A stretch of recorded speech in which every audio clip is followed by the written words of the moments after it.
Hai Sobat Komunikan, welcome back to my channel. Bersama saya, Miss Yeni. Hari ini kita akan lanjutkan tutorial kita bab 3, yaitu metodologi penelitian.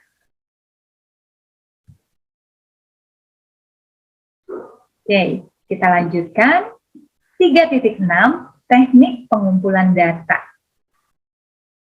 Teknik pengumpulan data adalah teknik atau cara yang dikumpulkan oleh peneliti untuk mengumpulkan data atau informasi serta fakta pendukung yang ada di lapangan untuk keperluan penelitian. Ada beberapa cara untuk mengumpulkan data. Yang pertama adalah observasi atau pengamatan.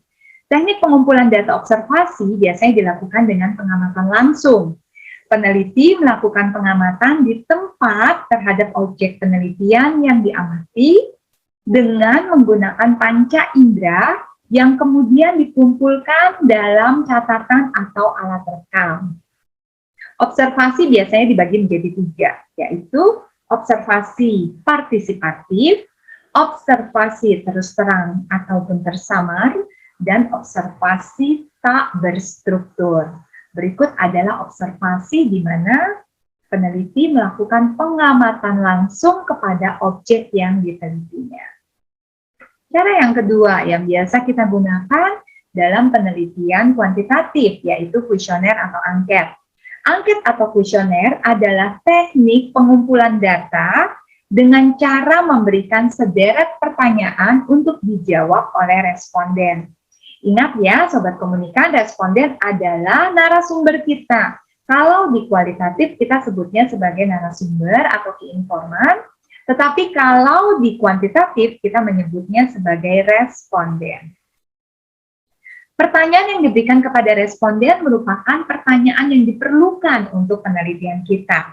Perlu diketahui, sebelum kuesioner diberikan kepada responden, kuesioner tersebut harus diuji terlebih dahulu sebelum disebarkan, sehingga kita mengetahui apakah butir-butir pertanyaan yang dimasukkan itu dapat digunakan sebagai alat ukur yang valid dan reliable.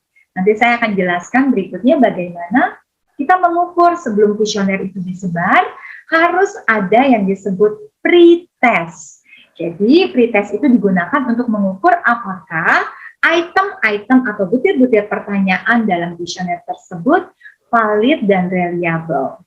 Nah, nanti kita akan berikan contohnya, kita akan pelajari. Yang ketiga adalah interview atau wawancara. Teknik pengumpulan data ini dilakukan secara langsung oleh peneliti dalam bentuk tanya jawab atau wawancara oleh narasumber yang bertindak sebagai informan untuk memperoleh data dalam penelitian. Seperti kuesioner, pernyataan wawancara juga perlu diuji kemampuannya supaya peneliti dapat memperoleh data yang dibutuhkan. Sobat Komunikan, kalau interview ataupun wawancara ini biasa digunakan untuk teknik kualitatif. Ya, kalau kuantitatif kita tidak terlalu banyak melakukan interview, paling hanya tahap awal, kemudian kita akan sebarkan kuesioner berupa angket ataupun berupa kuesioner. Itu adalah hal yang biasa dilakukan dalam penelitian kuantitatif. Wawancara bisa dibagi menjadi beberapa macam, yaitu wawancara terpimpin, di mana pertanyaan sesuai dengan pertanyaan yang sudah disiapkan, ataupun yang kedua wawancara bebas, di mana tanya jawab antara pewawancara dan responden, tapi tetap sesuai dengan penelitian dan tujuan baru, ataupun wawancara bebas terpimpin, di mana wawancara bebas dan terpimpin, wawancara pewawancara baru hanya garis besarnya saja. Selebihnya bisa dieksplor dan bisa dikembangkan. Ya, biasanya kalau wawancara ini dilakukan untuk metode atau jenis penelitian kualitatif. Yang keempat adalah studi pustaka. Studi pustaka juga merupakan salah satu teknik pengumpulan data yang banyak digunakan oleh para peneliti. Teknik pengumpulan data studi pustaka dilakukan dengan cara mengumpulkan data yang relevan ataupun yang sesuai yang dibutuhkan untuk penelitian, seperti dari buku, dari artikel ilmiah, berita, ataupun sumber kredibel lainnya yang reliable dan sesuai dengan topik yang dilakukan. Jurnal-jurnal yang teman-teman sudah lakukan di awal itu juga termasuk salah satu dari studi pustaka yang akan memperkaya dan memperkuat teori-teori yang teman-teman lakukan, yang teman-teman ambil ketika melakukan suatu penelitian. Yang kelima adalah studi dokumentasi. Teknik pengumpulan data ini dilakukan dengan mengandalkan dokumen sebagai salah satu sumber yang digunakan untuk melengkapi penelitian. Dokumen ini bisa berupa sumber tertulis, bisa berupa film, gambar, atau foto. Biasanya teman-teman kalau studi dokumen ini biasa dilakukan oleh kualitatif ketika mereka misalnya contoh penelitian tentang semiotika. Semiotika itu biasanya mereka akan mengupas gitu ya di kualitatif, nanti mungkin teman-teman bisa mempelajarinya, itu akan mengupas ada makna di balik makna. Ya, jadi kalau kualitatif itu mereka akan mengupas mendalam, secara mendalam tapi satu topik tapi akan dikupas secara mendalam sekali, itulah kualitatif. Ya, kita sudah mempelajari perbedaan antara kuanti dengan kuali.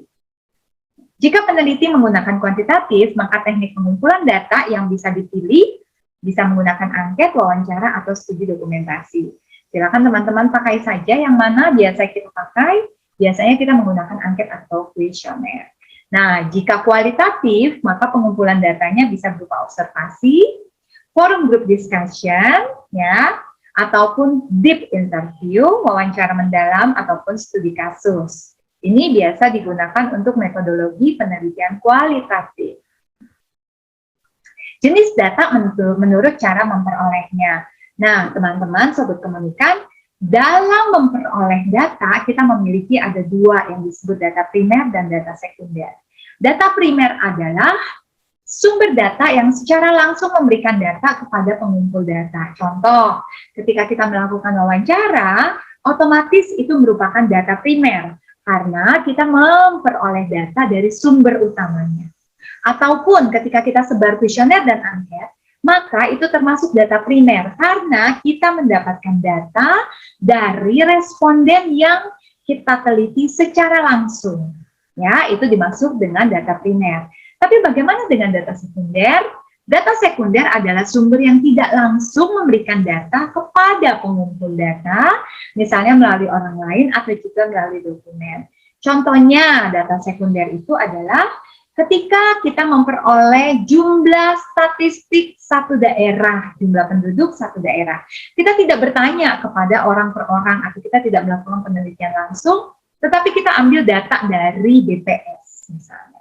Ataupun data pengguna internet tahun 2021 misalnya. Kita nggak melakukan penelitian langsung, tetapi kita ambil datanya dari internet yang sudah dipublikasikan. Atau ada juga kalau kita meneliti misalnya tentang bagian keuangan.